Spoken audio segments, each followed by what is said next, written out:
taking action for you. PULSEBEAT.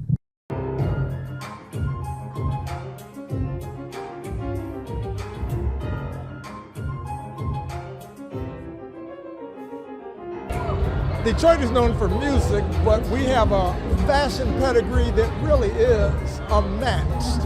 And we're going to showcase some young people who are fashion forward and are an example of the absolute best. Stay tuned. What's happening in entertainment?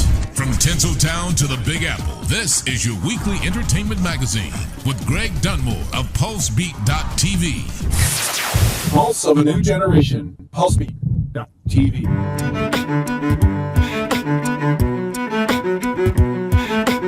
When I talk about show business, we're talking about the fashion show, but we're also talking about the business of fashion. And there's something that you did that was spectacular, where the Boys and Girls Club of Michigan, and you did it in Detroit, of Southeast Michigan. Let the audience know about something that you did working with young people that was fashion forward and spectacular.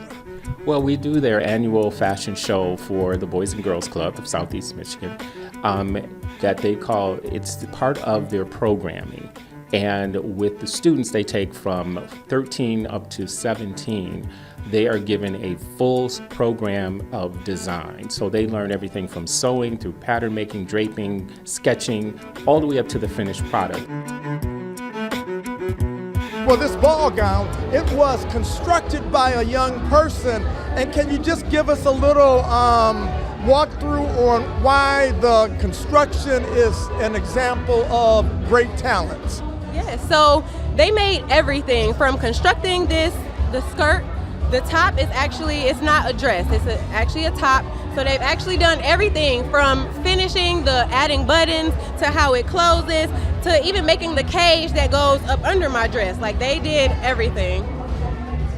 And if you're not a queen, you are now. Yes, I am. Thanks to the kids at the Boys and Girls Club. And it's such a full circle moment because I actually was a Boys and Girls Club kid. And they weren't doing all of this when I was going there. So I am so happy for them. We did our Met Gala, which was showcasing their kids in all different manners. So we had a really great opportunity, and it was in full scope dandyism, because when you see the fashion on the runway, this was created by kids, and it was inspired by Bridgerton, which is the holy grail of dandyism, and these kids rocked the house. Miss Daphne Bridgerton. And something that was fantastic was seeing, you know, we say melanated people, black people, young African Americans, and it wasn't just African Americans. There were some people who were, it was multicultural. It was multicultural. The designers here, I think, should be truly recognized, and their designs are honestly gorgeous. Like, I mean, just look at this. Like, this is beautiful, and this was made by a high school student. Like, that's amazing to me, honestly. Yeah, I totally agree. I mean, a lot of the designers that we have here in Detroit come from like the College of Creative Studies and different schools here in Detroit, and they are so talented, and it goes anywhere from ballroom gowns to like streetwear. It's amazing. Detroit aesthetic has always been the love for good, beautiful things and the amazing attitude. Fashion transcends cultures, borders, and we know that many of the international houses are looking to Detroit, and this is the future. Detroit is the future of fashion. So everything we're doing at our club is about setting young people up for economic mobility. And to do that, we have to put them on career paths. So at the clubs, we're giving youth real industry level skills that allow them to achieve mastery. So when you saw those garments walk down the runway, or the drone presentation, or the app prototype that's being created, these youth are learning collegiate level, sometimes entry job level skills that is going to allow them to leapfrog their competition, and that's what the young people of Detroit need. Everything you saw done today was through an ecosystem ecosystem. We were able to partner with folks like Robert Lett, Cheryl Cross. Even in the past, we've partnered with folks like Tori Nichelle. These individuals have come together, Shauna McGee. All of them have corralled around us to make sure that our youth are getting high-class skills, learning from the best in the industry who have 20, 30, 40 years in the industry. And that sets our young people up for success. Imagine these youth portfolios now, being able to open it up when they're applying to college, saying that I've already done things that most college seniors are just learning how to do. In celebrating design, Detroit shines, and the energy that comes from young people when they're involved in the world of design is awe-inspiring. So stay tuned as we spotlight some amazing young people in the world of design. PulseBeat. Every summer, something powerful happens on Detroit's west side. It's called Light Up Livernois, a celebration of food, fashion, art, design, and the culture that drives it all. But it's more than a festival. It's a spark of economic growth, a platform for local artists, creators, and small businesses, and a movement that lights the way for neighborhood development and community pride. Each year, this event draws thousands, both sales for local merchants, and it shines a spotlight on the creative energy rooted right here in the city on Livernois Avenue. From live performances to open galleries, street fashion to custom installations, Light Up Livernois highlights the University District, Live 6, Live 7, the Avenue of Fashion. Because of our community partnership, Amazon, along with Rocket Classic, PulseBeat Media, Hot 107.5 Radio, and Michigan Chronicle, merging 4 distinct shopping and dining districts, creating synergy. It's about driving talent and tourism to our neighborhood. It's about business attraction. Light Up Livernois, where culture thrives and community shines.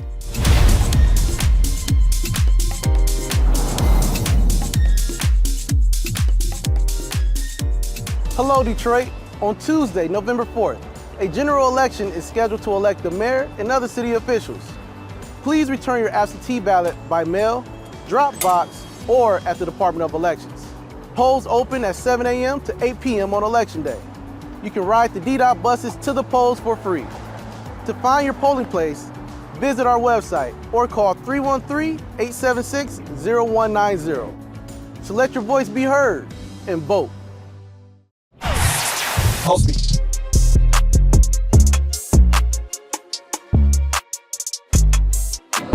We're at the Detroit Playground on Gratiot, and we're talking to SEYDEHWON at one of his fantastic art openings.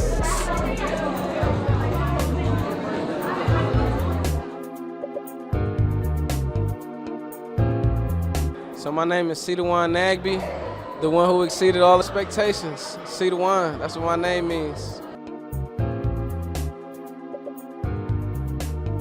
I took my artwork and I put it onto clothes and I put it onto the biggest runway you could have from where I'm from.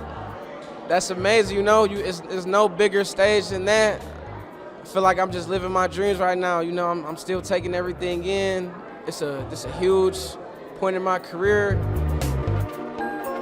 That was my first fashion show, so seeing my artwork, you know, and seeing them walk across that stage, it was a dream come true, you know? Me just being 20 years old, coming where I come from. I'm originally from Ghana. My mom was born in Ghana, and my dad was born in Liberia. I have a house in Ghana. I still haven't been back home. It's different. Being not from here, you know, you get treated different. They think you like an outsider. They don't take you in at first, but it's a blessing, you know, to be from a different soil, you know, to be from a different background. After I did a great runway show at New York Fashion Week, I had some good conversations with some people from Saks and Neiman Marcus and stuff like that. People really was interested in the bucket hat and the tote, and yeah, it just was an amazing turnout, you know? It was just great. Now, there was a time when European designers of note were the muses for up-and-coming designers, but you are of a generation where the great Basquiat would be an influence. I know black people are never really portrayed realistically, and not even portrayed in modern art enough. Basquiat would show the faces and name the names of countless millions of people that had been disregarded by art history. He would shake the art world with paintings that depict the black experience. Paintings that would be placed in museums that were designed for a whole different audience. 1982 was Basquiat's year. He was a rising star at the height of his powers, and this would be his most mythical and sought-after painting. A painting that after its initial sale was not seen in public for over 30 years. In fact, only a tiny photo of it survived, as proof it ever existed. Then in 2017, it came up for auction. And I'm seeing this Basquiat sort of influence in your work. Was he indeed an influence for you? Basquiat, #1 influence for me. #1 artist in my, in my head right now. Biggest inspiration. He did a lot for people like me and just, just our community. First established black artists in the world, first black artist to really, people see the value in his work and not just see the value in his skin tone. It's just amazing. He really wanted to change the way black people being portrayed, and me figuring that out, I knew what I wanted to do as well. I just want to change that view on us, I feel like it's terrible, It's gotta change. We gotta come together. I met SEYDEHWON at one of his first gallery shows. It was a group gallery exhibition, and I saw him, and he immediately grabbed my attention. So I stopped him, and I asked him if he was an artist, and he told me yes. And I was like, show me your work. And he showed me his work, and I purchased it. And he invited me to his studio. I went and I looked, and he had shown me what he was working on, and we stayed in contact. And we just decided, hey, why don't I be your manager? Because he's young, he's 20 years old, and he's figured it out, and I know that there is a lot to figure out. I have a lot of experience as an executive assistant, assisting very successful men in business, and so I wanted to use my knowledge to help someone who I saw had a great amount of talent. So that's how our relationship began. Yes, there's a distinctive signature statement, and it's the head. So you'll see an outline with the different colors in the face. That's SEYDEHWON's signature statement. And that just a way for people to allow to look at black people without all of the stereotypes that come with it, to open up your perspective of black people. So SEYDEHWON really wants to push out that narrative. You've seen the head in his clothing, you've seen it in some of the sculpture work and in his painting, so that's a consistent theme for him. One thing that SEYDEHWON would like to have is to really expand his clothing brand. Right now, things are custom made to order, very limited edition. He would like to roll that out into a much larger platform so that people in Detroit, in New York, in Miami, or Chicago can get some of this limited SEYDEHWON merchandise. So that's a big dream for him.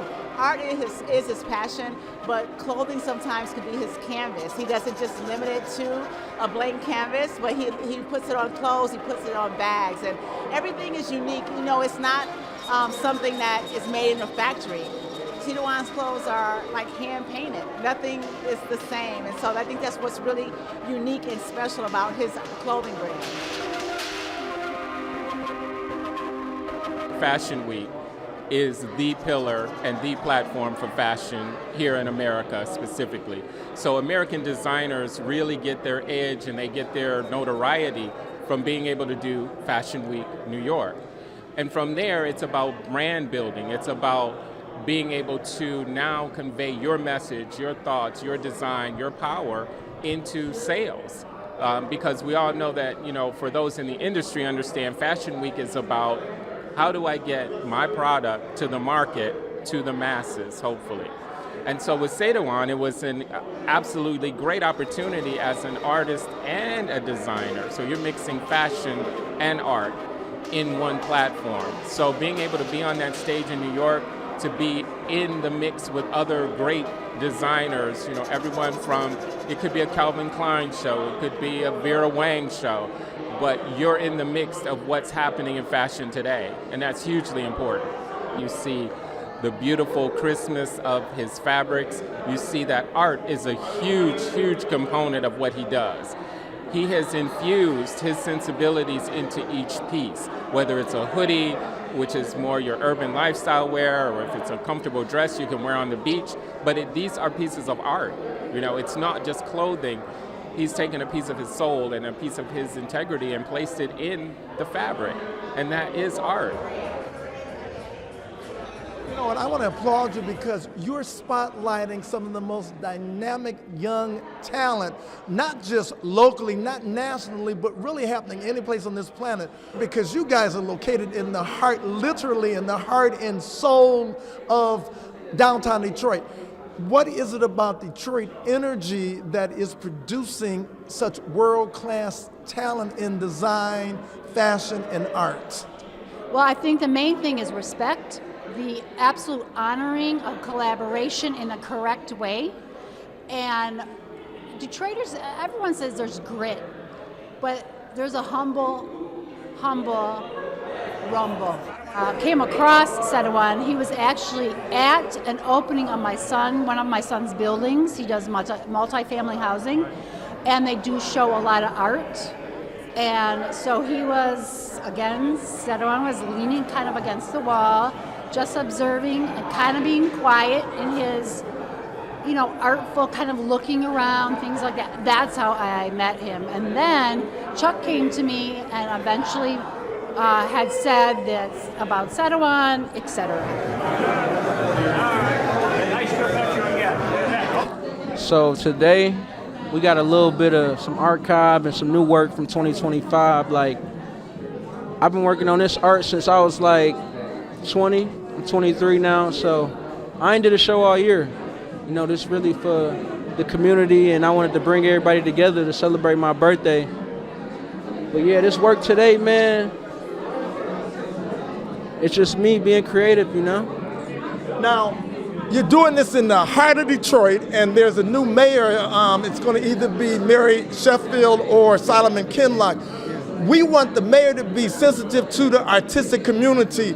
And so can you say something that if you could talk to the mayor, that they should know coming from you as an artist and what you would hope they're going to do if they sit in the seat of leadership for the city of Detroit, for the arts community, for the creative design community? Yeah, I think they should just support us, you know what I mean, and just get behind us. And we are the future, man, and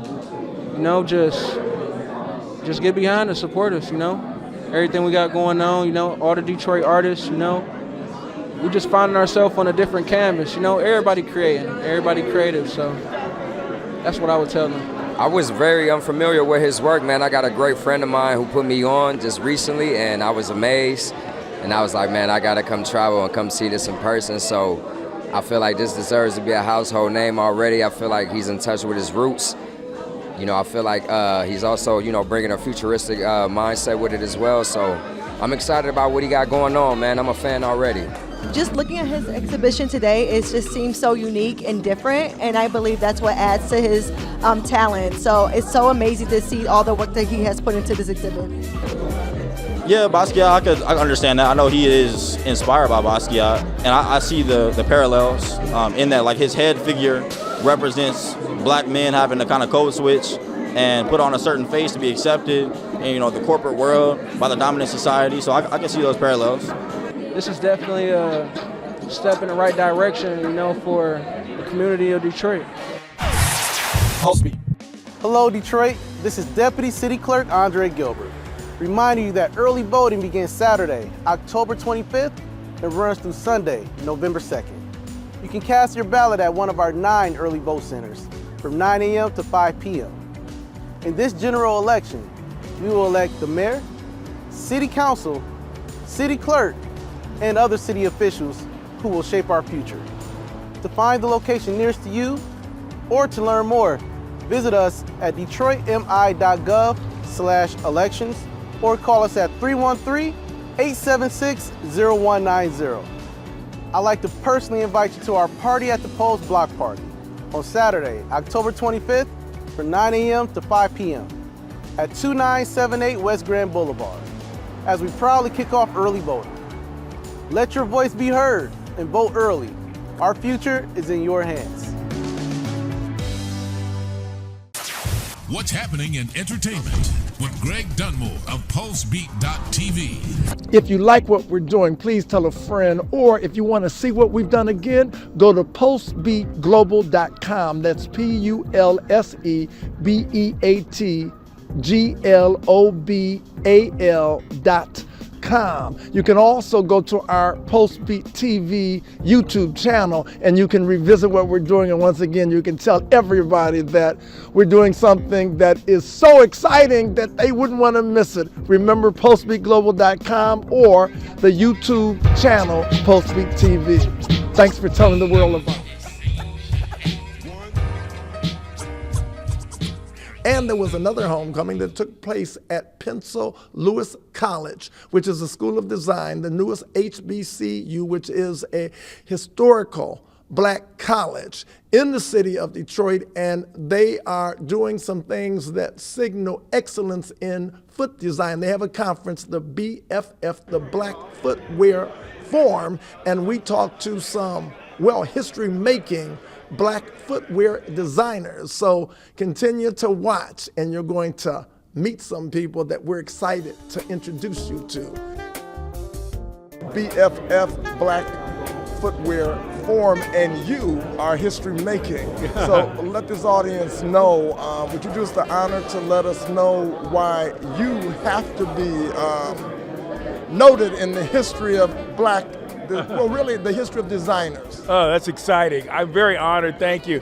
I got to be the first black designer in the footwear industry, which has been like this wonderful thing. You know, one of my favorite scriptures, it says, promotion comes from the Lord, here this Sunday morning. I feel that I was blessed to be in a situation, because at the time when I came into it, it wasn't all of this, but now it's an industry. It's a place where people can come and create identity, not only for themselves, but for everybody around them. So I was very blessed to be a designer and to have been able to work with really great, a lot of Nike's great athletes, Mr. Jordan, Serena Williams, Andre Agassi back in the day. I was there 41 years. Now, when President Trump potentially says he's a DEI hiree in this age of diversity, equity, and inclusion, which is being frowned upon, how would you address that when somebody would say, well, you know, he got his position not because of excellence, but because of affirmative action, DEI? What might be your thoughts? Well, I think that DEI happens. It comes out of civil rights. I came out of the 60s. And so basically, just be civil. One of the problems is that our culture, black people, we were not treated civilly. And so there was a problem. And so this has been more of an attempt to repair the problem, not a reparation, but an attempt to repair the problem.